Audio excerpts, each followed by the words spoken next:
इसके अलावा क्या हमारा जो स्लीपिंग पैटर्न है, क्या वो भी हमारे हार्मोनल इम्बैलेंस को बिगाड़ सकता है, जो बाद में जाके इनफर्टिलिटी का कारण बन सकता है? देखिए, ये ना डायरेक्ट तो कोई लिंक नहीं है, बट इनडायरेक्टली कर दिया, क्योंकि आप नहीं सो रहे हो, आपकी बॉडी को रेस्ट नहीं मिल रही, आप पूरा दिन एक्टिव हो, कहीं ना कहीं आपका ब्रेन रेस्ट मांगता है, रेस्ट मांगेगा, आप उसको रेस्ट नहीं दोगे, हफ्ते बाद 10 दिन के बाद वो कहेगा यार मेरी बॉडी कुछ तो मांग रही थी लेकिन मुझे वो चीज़ नहीं मिली, तो हार्मोनल इम्बैलेंस होगा ही होगा वहाँ पे।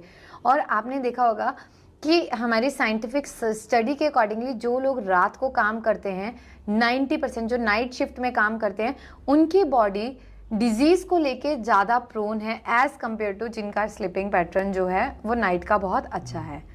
तो वो जितने भी आईटी फील्ड वाले हैं, मैक्सिमम कपल आईटी फील्ड के इनफर्टाइल आता है। और उसमें ये नहीं कि सिर्फ फीमेल रिस्पॉन्सिबल है, मेल में भी स्पर्म काउंट का रिड्यूस होना, एजोस्पर्मिया, ओलिगोस्पर्मिया, ये फैक्टर हैं जहाँ पे स्पर्म काउंट कम होने से इनफर्टिलिटी कंसीडर की जाती है। लेकिन इसमें एक चीज़ ऐसी है जो हमारे देश में की गई कि मर्द में कोई दिक्कत नहीं हो सकती, प्रॉब्लम फीमेल में है, और इस चीज़ को नज़र में रखते कि वहाँ पे ईगो आ जाती है, मेल अपना चेकअप नहीं करवाते हैं, फीमेल्स को अननेसेसरली 4-4, 5-5 साल दवाइयाँ खिलाई जाती हैं, लेकिन ये भी बोला जाता है कि आपकी रिपोर्ट्स नॉर्मल है, इसमें कोई दिक्कत नहीं है। और जब 5 साल बाद इंसिस्ट किया जाता है मेल की रिपोर्ट में, कहीं ना कहीं प्रॉब्लम आती है।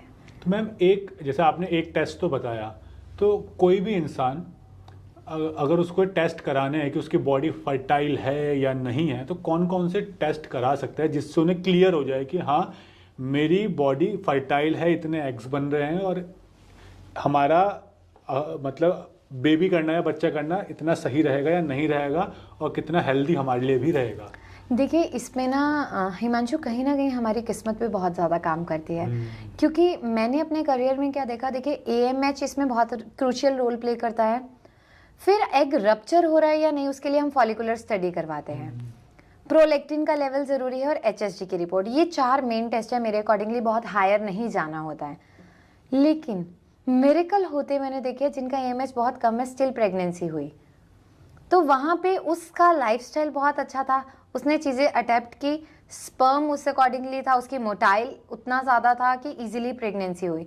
लेकिन ऑन एन एवरेज अगर एक इंसान हेल्दी वे में देखना चाहता है तो ये 4 टेस्ट हैं। फॉलिकुलर स्टडी बहुत इंपॉर्टेंट रोल प्ले करती है। आपके पीरियड्स का साइकिल आपको पता होना चाहिए कि आप 28 दिन का है, 30 दिन का है, 32 दिन का है। अगर 3 दिन में आपको पीरियड्स आ रहे हैं तो फ्लो बहुत अच्छा होना चाहिए, 4 डे पे रिड्यूस होना चाहिए, 5th डे पे। तो ये छोटी छोटी चीज़ों का भी हम ध्यान रखें तो मुझे नहीं लगता कि आज ही मुझे प्रेगनेंसी का सोच के सारे टेस्ट की अडेप्ट करना चाहिए। नहीं, आप हेल्दी वे में पॉजिटिव उससे चलो, सारी चीज़ें सेटल हैं। बट हाँ, अगर आपको 6 महीने हो गए ट्राई करते और वहाँ प्रेगनेंसी नहीं हो रही है, देन जो सबसे ऊपर लिस्ट में ये टेस्ट आता है वो ये 4 टेस्ट आता है।